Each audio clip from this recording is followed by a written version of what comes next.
dari sudut pengurusan masa, dari sudut pengurusan emosi dalam kita mendidik anak-anak. Pengurusan emosi, pengurusan kesihatan, pengurusan keuangan perlu ditambah ke dalam keluarga kita.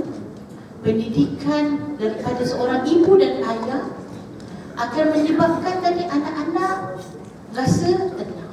Sebab kalau kita tak jaga kesihatan perempuan, contoh kita ambil kesihatan, bila kita tak jaga, dia akan menyebabkan puas kita bising. Kerana apa? Banyak sangat MC kalau kita yang sakit. Kalau anak-anak sakit, bos akan komplain sebab banyak sangat emergency leave, EL. Kadang-kadang kita menyebabkan apa? Kekurangan kita mentadbir ataupun mengurus rumah tangga tadi. Ada kekurangan dalam mana-mana sektor, sama ada dalam sektor pengurusan masa, ya, sama ada dalam sektor pengurusan kesihatan, emosi, pengurusan keuangan. Dia akan menyebabkan efeknya kepada tempat kita bekerja ataupun kerjaya kita yang kita mungkin daripada dulu kita memang minat dengan kerjaya kita. Dan kita ada kebolehan dalam apa yang kita ada. Kerja kita sekarang ni kita enjoy. Kerja sekarang ni memang saya dah ada skill dan saya minat. Saya tak ada masalah dalam kerja saya. Tapi masalah apa? Apabila keluarga tadi tidak diurus dengan baik.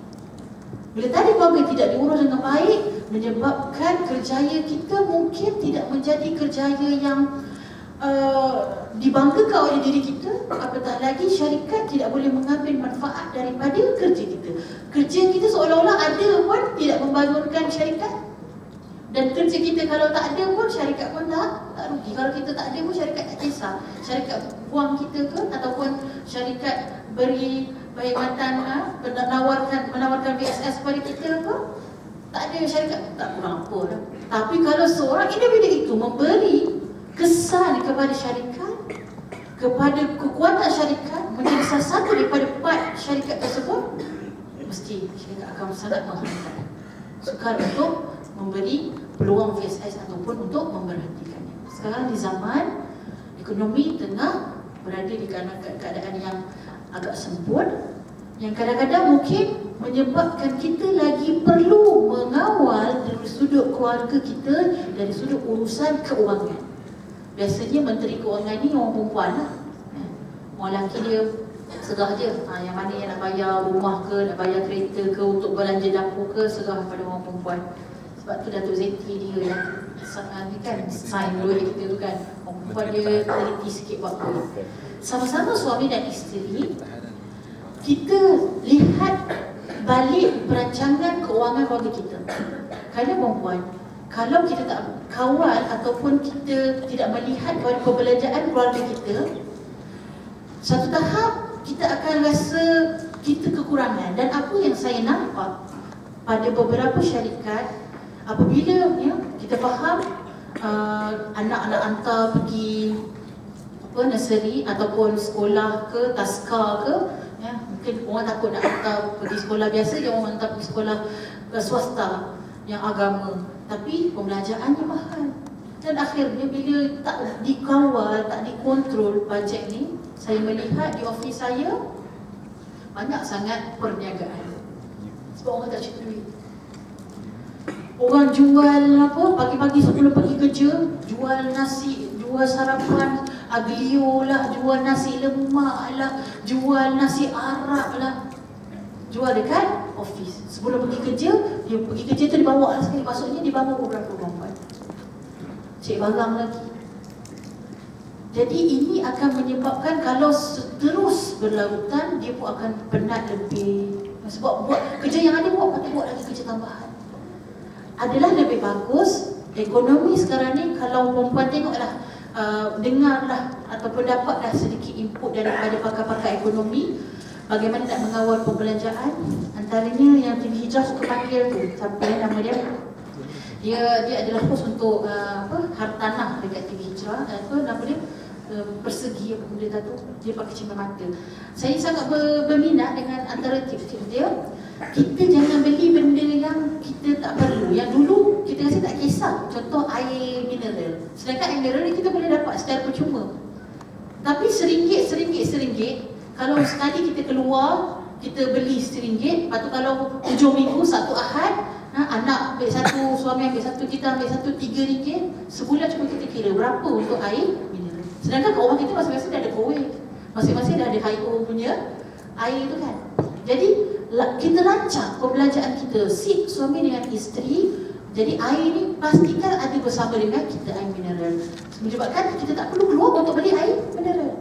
Kita lihat lagi mana-mana belanja kita yang kita dah bayar bulanan, tapi kita tak pergi sangat pun. Sekali je kita pergi gym, kelas menari ke, ataupun kelas apa-apa yang jenis berpackage tahunan, tapi kita tak selalu pergi. Yang tu kita boleh cut down, kita kurangkan, ataupun kita jangan lagi buat pembaziran yang mana dia akan memberi kesan kepada bukan sekadar kepada diri kita, yang kita ni dengan suami kan tong yang sama, dan rumah tu semua bergantung kepada ibu dan ayah. Maka dekat sini dia akan memberi kesan kepada pekerjaan tadi. Apabila kita buat kerja yang lebih, maka kita kontrol perbelanjaan kita. Kita mungkin tak boleh nak kontrol benda yang luar, tapi kita boleh kontrol benda yang di dalam bawah kita, iaitu keluarga kita sahaja. Okey, itu dari sudut kewangan perempuan yang sebenarnya dia akan memberi juga kesan bila keluarga tadi tak cukup duit, akan memberi kesan kepada kerjanya. Kesihatan penting, keuangan penting, masa, pengurusan masa di rumah. Saya sangat setuju dengan yang mengatakan quality time diperlukan dalam zaman sekarang. Kalau zaman dulu orang tak kira quality time ke tak quality time ke, kita tak kisah. Tapi zaman sekarang quality time perlu. Maka gunalah masa yang ada. Sekiranya kita duduk rumah, tutup dah kerja pejabat. Macam saya ni, perempuan, ada amanah ilmu Allah bagi. Jadi sepatutnya saya balik, saya masih lagi perlu murajaah. Saya perlu lagi untuk study, untuk apa yang perlu saya buat di tempat kerja sendiri. Contohnya, banyak kajian yang saya bekerja di Pusat Kuda Zakat, banyak kajian yang melibatkan zakat yang masih lagi belum settle. Contoh kalau orang tanya pasal overdraft, orang tanya pasal zakat takaful, semua belum settle, yang perlu kepada penelitian, perlu pada saya study. Tapi bila di rumah, tutup, jangan study. Ni kalau saya lah. Kalau guru-guru di rumah, jangan lagi tanda buku kat rumah. Kerja dekat office, habiskan di office. Sebab kita duduk rumah sekejap saja. Kita duduk rumah mungkin daripada pukul 8, lepas tu tidur pukul 11. Besok pagi bangun, masing-masing akan sibuk dengan tugasan masing-masing. Jadi 4 jam ataupun 5 jam di rumah tadi tu ialah quality time yang perlu kita jaga sungguh-sungguh. Maksudnya, daripada tempat kerja tadi dah kena buat kerja yang elok. Kenapa orang kadang-kadang bawa kerja ke rumah ataupun tak settle kerja di office, bawa kerja balik rumah? Kerana kat tempat kerja mungkin dia sambil baguslah Ustaz Kazim ni cakap, share lah sekejap. Sedar-sedar dia scroll tu, rupanya dah setengah jam. Ada banyak tempat yang mengharapkan ataupun dia kata dia cut, dia tak bagi orang akses untuk office dia, tapi headset dia boleh. Jadi kita tidak ada sesuatu yang boleh menghalang kita kecuali diri kita sendiri. Tidak ada sesuatu yang boleh manage masa kita kecuali diri kita sendiri yang bantu diri kita. Di office, di sinilah yang Allah kata, yang Rasulullah kata, apabila Allah suka kepada seseorang itu, idza amalan amilan, apabila buat sesuatu perkara, ayyutqinahu, bila buat sesuatu perkara dia betul-betul fokus, tekun. Maksudnya kalau kita duduk kat tempat kerja perempuan, kita fokus. Okey, kerja aku kena buat apa, buat checklist. Kalau kerja banyak, buat checklist, yang nasihat right. Ini orang yang mengurus masa dengan baik, menyebabkan bila masa dia di pejabat diurus dengan baik, tidak akan efek untuk bawa kerja buat balik rumah. Quality time yang berada di rumah itu ialah suatu amanah kita yang perlu kita laksanakan kepada anak dan isteri. Sebab anak dan isteri kita ini Suami dan anak-anak kita ini kepada orang perempuan, mereka ini bukan sahaja perlu kepada kita dari sudut jasmani, kita ada, tapi dia perlukan juga kita dari sudut rohani. Mesti rohani kita ni nak bersama dengan anak-anak. Sebab tu kita kena buat benda bersama, berjamaah, dari sudut makan berjamaah, dari sudut salat berjamaah, buat aktiviti keluarga berjamaah. 3 benda ni, 3J. Makan berjamaah, jangan seorang-seorang. Jadi balik awal, dia balik lambat, makan ambil pinggan, makan seorang-seorang. Itu akan mengelakkan kita aku masing-masing rasa anania, masing-masing pentingkan diri sendiri. Aku dah sedang makan dah. Biar makan itu berjamaah. Kalau makan berjamaah, biarkan anak-anak bercakap waktu makan. Dan kita bagi nasihat pada anak waktu makan. Cuma jangan orang kata menghardik apa semua tu, jadi tak ada selera pula anak-anak makan kan. Biar anak berada dengan kita sebab dia tak akan berhenti. Dia tak akan keluar. Anak dalam kereta, dia tak akan keluar daripada kereta waktu kita bagi nasihat pada dia. Waktu lepas solat, bersama-sama solat dan kemudian lepas solat, itu waktu yang paling natural untuk natural untuk diri kita ini menerima nasihat. Maksud tu kalau orang bagi nasihat, kita akan dengar je. Tak ada orang lepas solat dia mengamuk kan, tak ada. Dia akan, dia punya badan dia akan jadi natural. Sebelum tidur juga waktu yang paling baik untuk kita dengan anak-anak, kita teman anak-anak ke bilik, tengok dia tidur, nasihatkan ataupun kita cakap yang baik-baik. Anak Umi anak yang soleh, anak Umi terang hati. Ya Allah, anak Umi ni bantu kami ya Allah. Kami ni tak ada kekuatan ya Allah, kecuali Kau bantu anak kami ya Allah. Ya Allah, bantu anak Umi, sebut nama anak. Bantu anak Umi ni, bantu anak Umi Mustaqim ni untuk belajar ya Allah. Kuatkan hati dia, kuatkan minda dia. Ya Allah, bantu anak Umi ni kuatkan tengok Ultraman ya Allah. Cakap kan?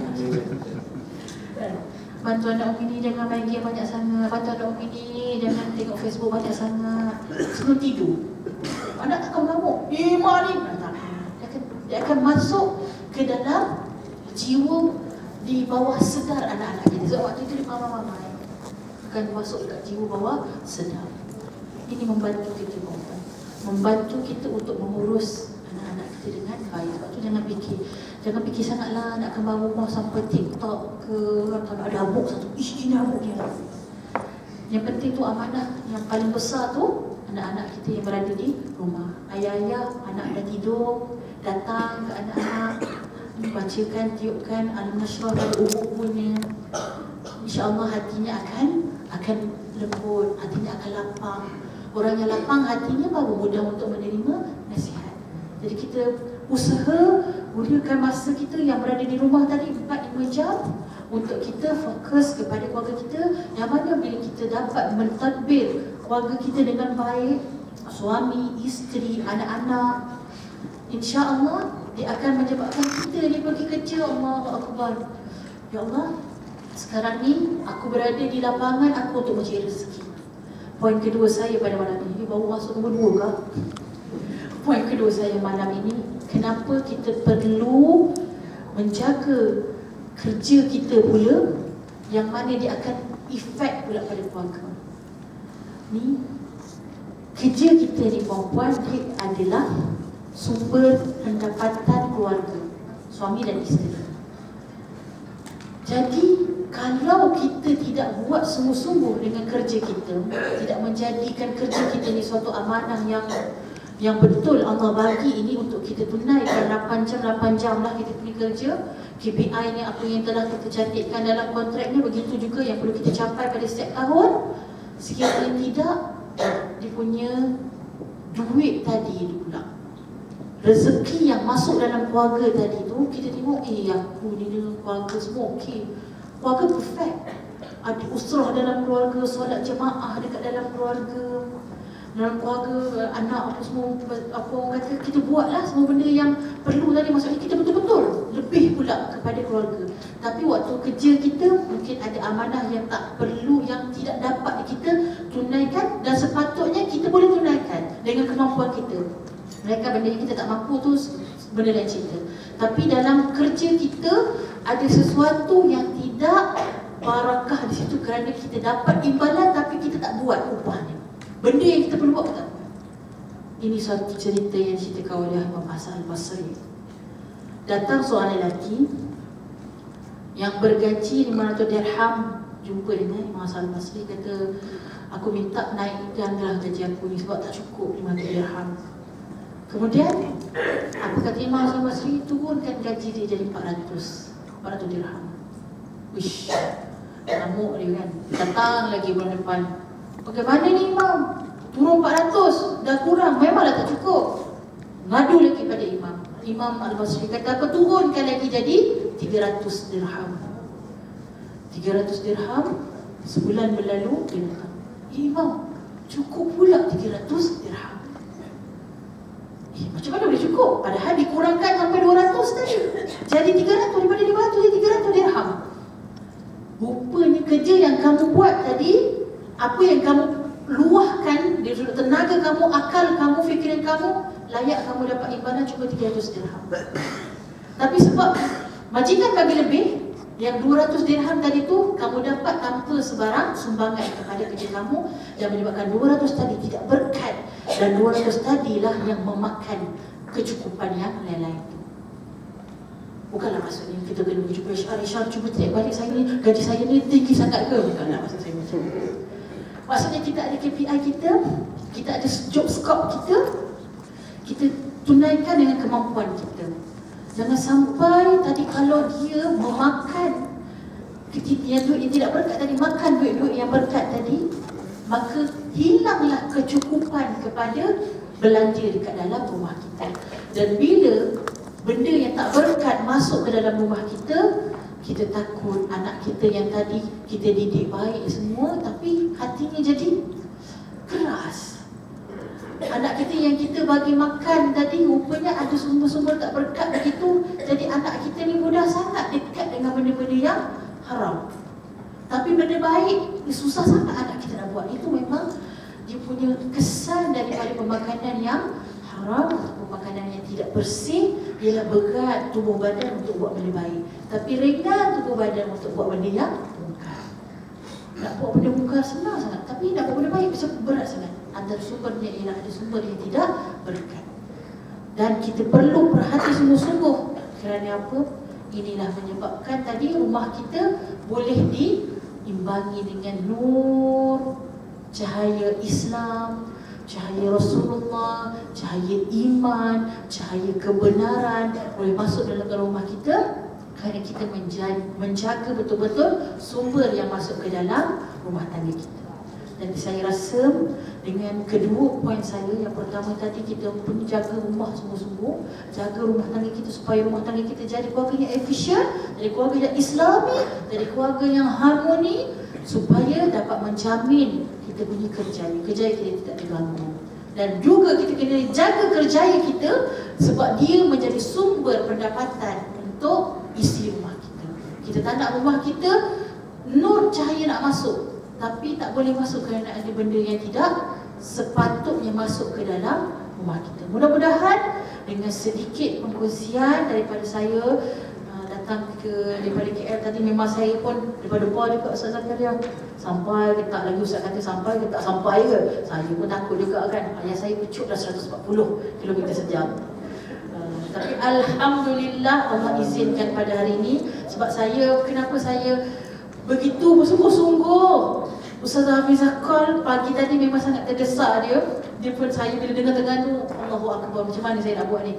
Sebab saya baru-baru je lepas ni kan, masa jerepu-jerepu tengah teruk hari tu, keluarga saya pun kena lah kan, curi-berik mak ayah, anak, setengah seruat apa semua, curi-berik, muntah-muntah. Saya tak tahu kalau tempat lain tu kurang sikit, tapi kalau Kuala Lumpur memang sangat ni lagi. Saya duduk kampung baru betul-betul tengah tu, dia demam sampai 40 darjah Celsius, sampai lembek lah. Di keluarga saya okey, batuk-batuk, tapi yang lain, jadi ceramah-ceramah saya semua saya minta tolong orang yang ganti. Jadi ramai orang yang ganti. Jadi saya rasa macam bila kita perlu kita minta pada orang. Sebab tu bila orang minta tolong kepada kita, kita jangan berkira. Sebab nanti kalau kita susah, bukanlah kita mengharapkan imbalan, tapi betul Allah janji kalau orang ni tak tolong, orang lain yang akan tolong. Banyak sangat orang yang bantu saya, kerja-kerja di office, di ceramah, semua settle sebabnya Allah bantu. Dan saya rasa macam memang macam satu peringatan kepada Allah bila Allah bagi musibah pada Ustazah Hafizah Musa. Dia sudah adik dia ICU, potong kaki umur 28 tahun. Saya rasa macam sangat kesian, dan dia dah sampai ke jantung semua. Kakak dia yang jaga pula jantung pula, sakit jantung pula. Mungkin sebab tak cukup rehat ke macam mana kan yang jaga. Jadi memang Kak Cik ataupun Ustazah Hafizah Musa memang diperlukan dalam bantu keluarga dia. Jadi saya rasa setakat itu sahaja untuk perkongsian pada hari ini. Mohon maaf atas segala kelewatan, mohon maaf atas segala kekurangan. Saya nak buka soalan, sekiranya ada daripada tuan-tuan dan puan-puan yang saya rasa lebih banyak lagi pengalaman, lebih banyak lagi ilmu daripada saya, namun saya berkongsi apa yang ada. Sekiranya saya tak tahu, insya-Allah Ustazah Zakaria akan jawab. Jadi persilakan, jika ada soalan tuan-tuan dan puan-puan, jumpa di tengah itu boleh kita kongsi bersama.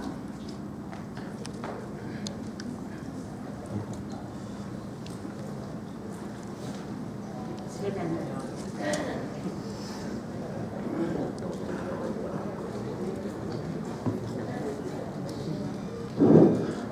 Assalamualaikum warahmatullahi wabarakatuh. Saya ada satu persoalan yang Ustazah ada mention tadi bahawa anak-anak kita sekarang ni berada di alam sendiri dan kita bersendiri kadang-kadang tak dapat kontrol mereka. Jadi berbalik pada mereka ni semua adalah generasi yang bukan seangkatan dengan kita, dan rasa perkara ini adalah perkara yang agak general dihadapi oleh semua masyarakat. Dan saya berbincang dengan rakan-rakan di Telekom Malaysia, bila berhadapan dengan generasi Y ini, mereka lebih mementingkan diri sendiri macam Ustazah kata tadilah. Jadi kalau reflect kepada tajuk kita Al-Quran Inspirasi Kerjaya, dan kita sedang berada dalam satu convention, dan basically bila kita berada dalam convention, kita akan buat action plan selepas convention ini. Jadi mungkin boleh Ustazah cadangkan apa sepatutnya pihak Telekom Malaysia buat supaya gejala, bagi saya adalah gejala yang pasal mereka mementingkan diri sendiri.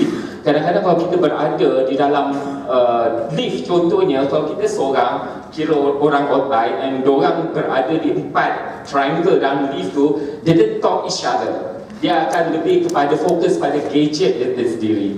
Jadi mungkin kalau boleh Ustazah cadangkan apakah yang Telekom Malaysia sepatut buat supaya mereka ini boleh bekerjasama macam tadi kan, yang perkara-perkara tadi, walaupun kita ada our own vision, sukses dan sebagainya, tapi sekiranya kita tidak berpandukan kepada Al-Quran, mungkin akan melambatkan proses tersebut. Jadi mungkin minta cadangan pada Ustazah untuk bagaimana kita nak mengatasi perkara ini supaya tidak menjadi perkara yang merebak sebagai kanser. Wallahualam. Terima kasih.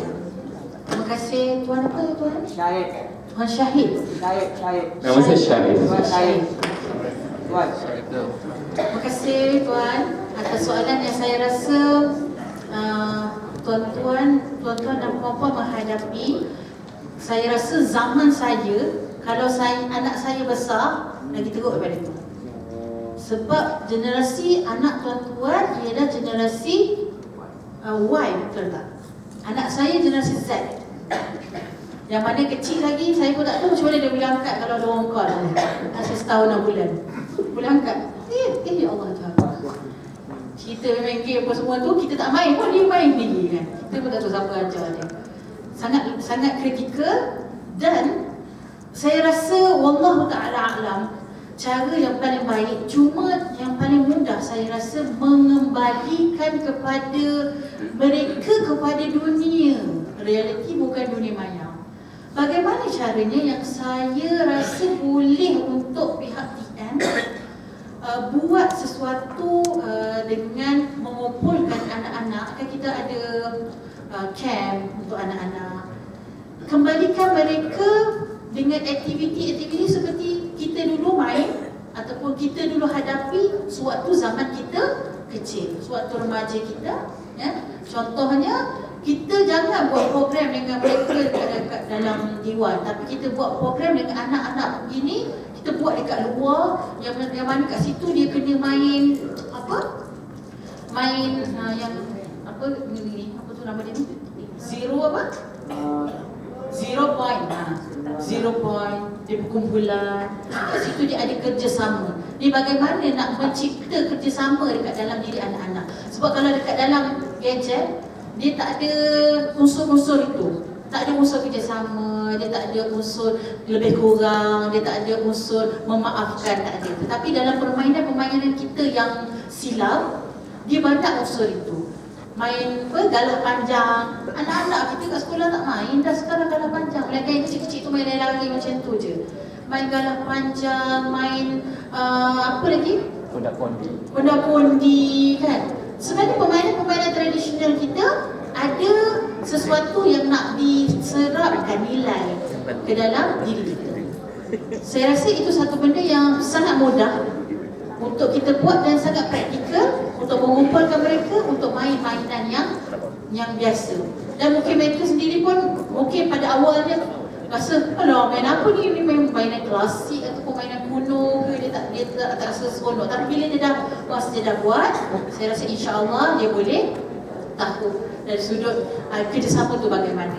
Perlu kita buat ni di luar lah. Kalau dulu kita tak perlu camp untuk main ke dalam, sebab kita memang main kat kampung. Tapi sebab sekarang dia duduk kat kampung ataupun duduk kat bandar kat rumah dia dengan gadget, maka kita kena keluarkan pula dia. Orang dulu dia main kat kampung, lepas tu bila pergi sekolah dia kena ambil kursus komputer, betul tak?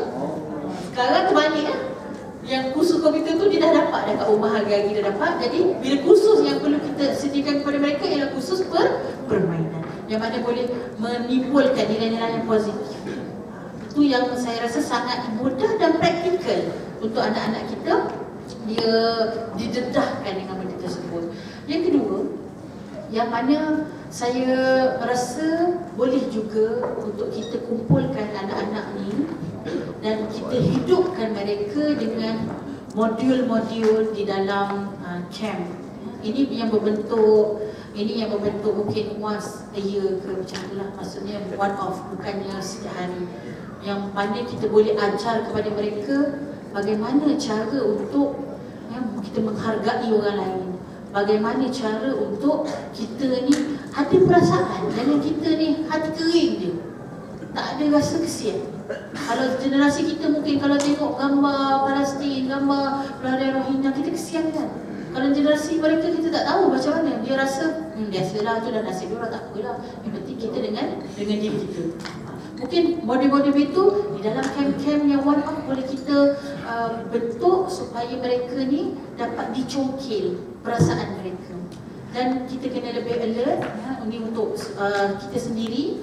Kita lebih alert pada diri kita, sebab kadang-kadang saya rasa menyebabkan anak-anak kita ni lalai dengan gadget ialah sebab kita pun, macam tuan katakan, kita pun sibuk juga dengan gadget kita.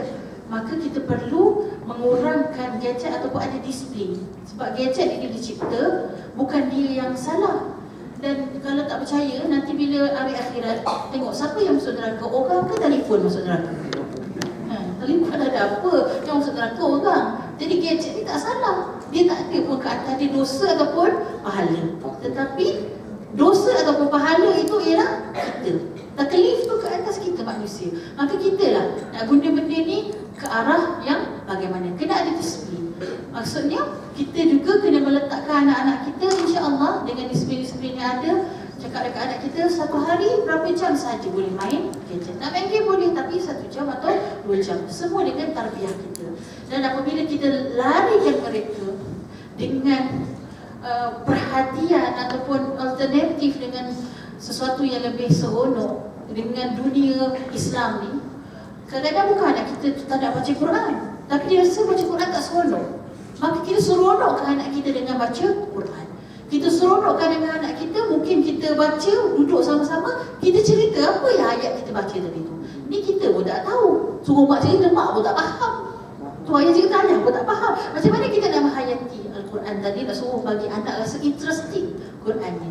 Maka kita kena bawa diri kita dan anak-anak kita kena lebih sikit untuk memahami Quran. Dekatkan mereka dengan Quran dengan cara yang interesting, dengan cara yang menyebabkan mereka rasa Quran ni tak boring. Maksudnya ilmu agama ni tak boring, tetapi dia akan memberi manfaat lagi, semangat lagi. Ada satu rumah dia dahulu, rumah ni semua orang ni bercakap menggunakan ayat-ayat Quran. Dia maksudnya apa? Bukannya dia baca Quran apa puan? Dia bercakap. Contoh ayah dia nak panggil anak dia naik kereta sama dia. Irkam ma'ana, ayah dia kata macam tu. Sebab ada dalam ayat Quran panggil budak tu untuk naik bersama dengan Nabi Nuh AS, ajak anak dia naik bahtera dengan dia. Jadi ayah dia tadi nak ajak anak dia naik kereta, nak jom kita nak pergi kedai ni, irkam ma'ana. Dia guna ayat-ayat bercakap dalam rumah tu semua ayat Quran. Kalau kita dengar, kita rasa macam tu ke? Macam jadi menarik. Menjadikan Quran itu suatu benda yang menarik. Dia bukan sahaja untuk dibaca, Quran untuk dia motivasi, Quran untuk kalau sakit kita baca Al-Quran dengan baca Al-Fatihah tu dengan keyakinan, dan anak kita boleh rasa punya Al-Fatihah ni power sungguh kan. Kita baca janganlah kan tak apalah apa orang kata anak jatuh kita baca apa? Budak nakal memang macam tu. Ya tu kan. Buka pakai buka pintu, budak nakal memang macam tu.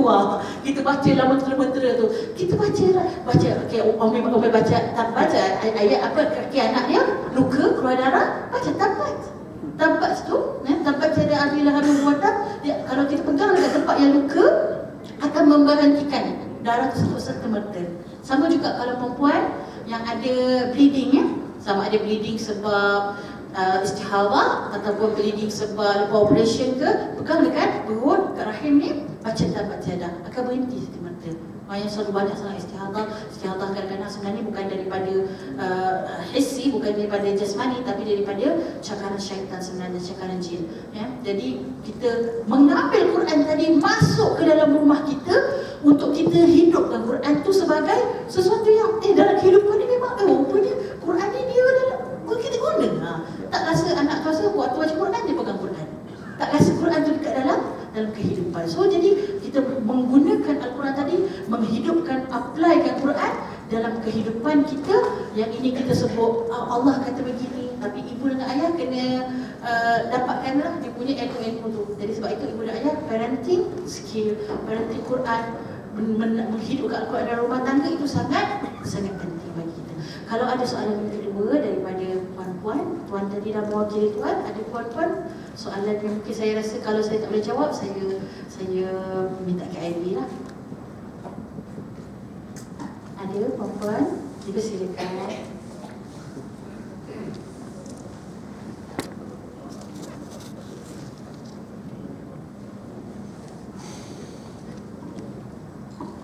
Assalamualaikum warahmatullahi wabarakatuh. Saya Asfarilla dari Penang. Okey, nak tanya soalan.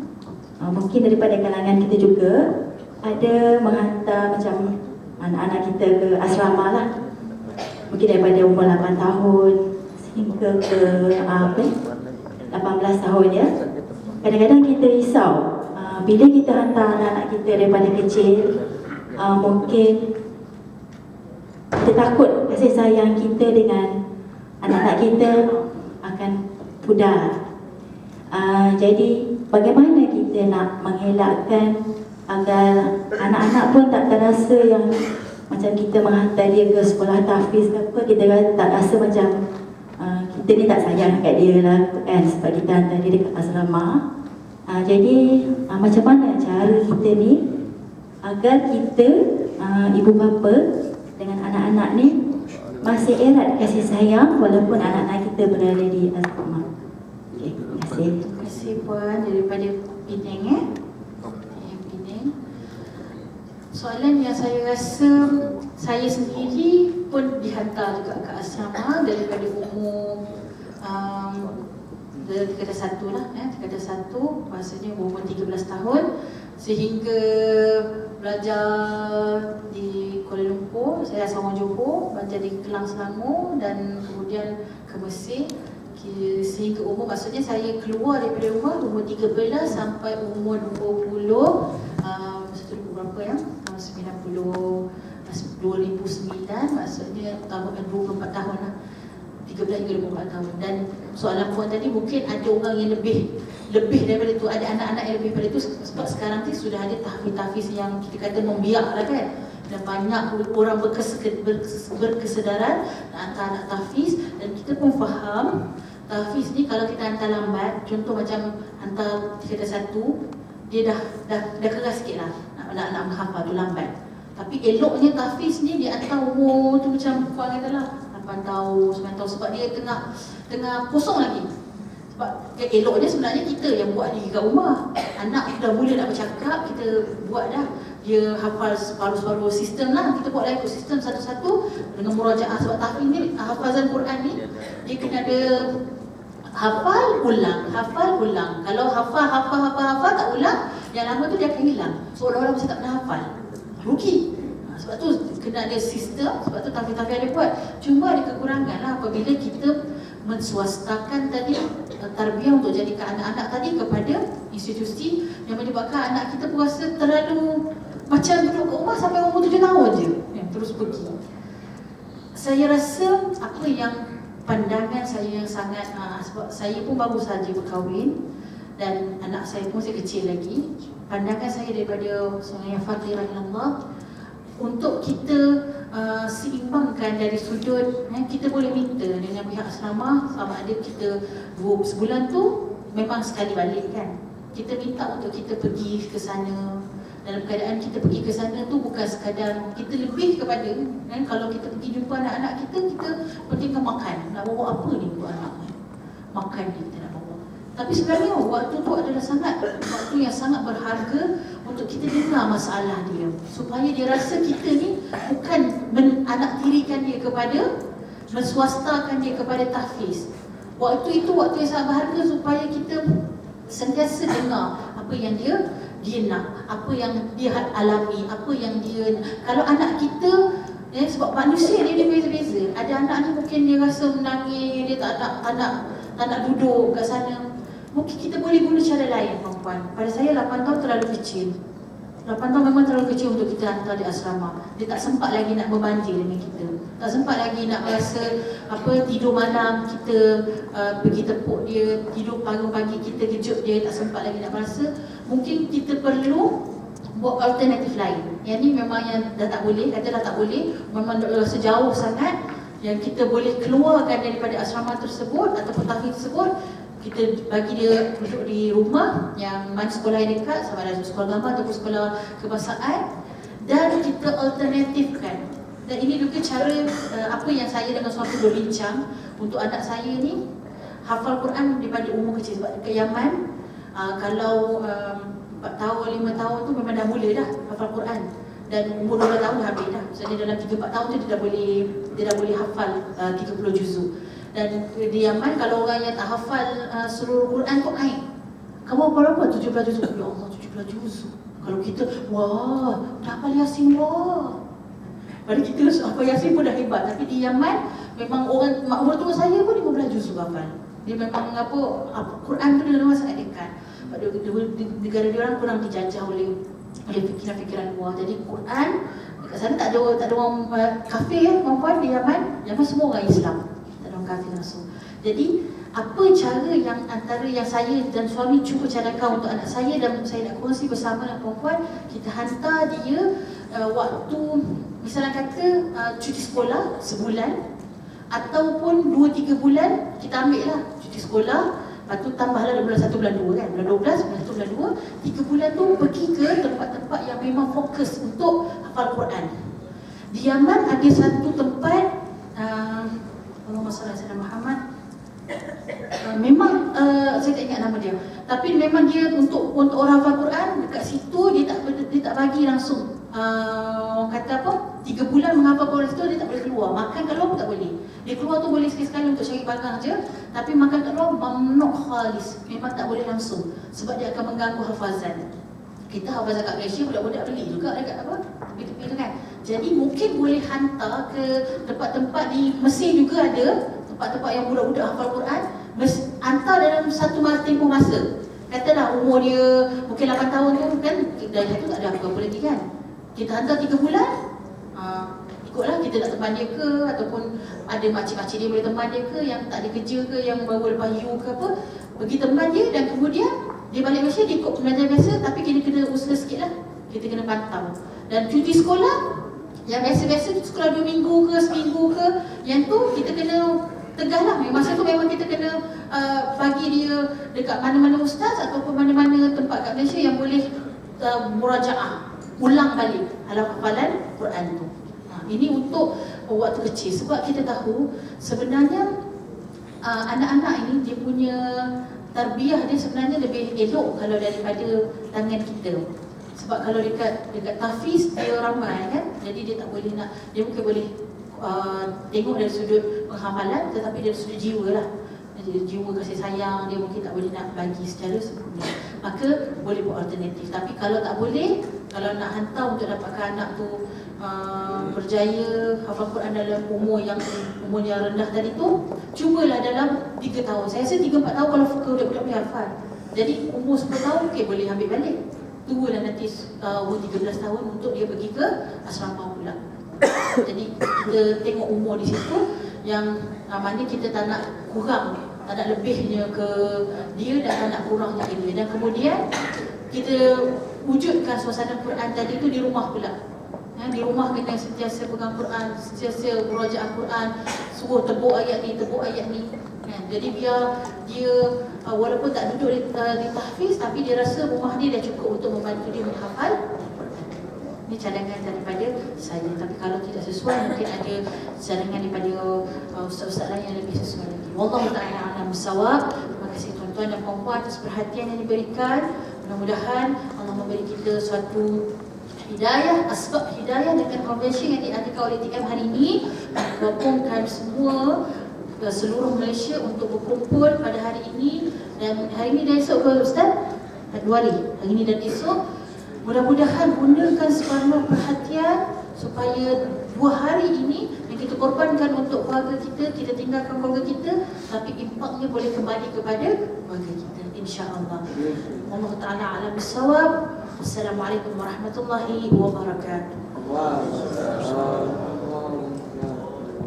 Majlis merakamkan ucapan ribuan terima kasih kepada Ustazah Nurul Hidayah binti Kamaluddin yang telah berjaya menyampaikan tajuk kekeluargaan efisien Muslim berpercaya.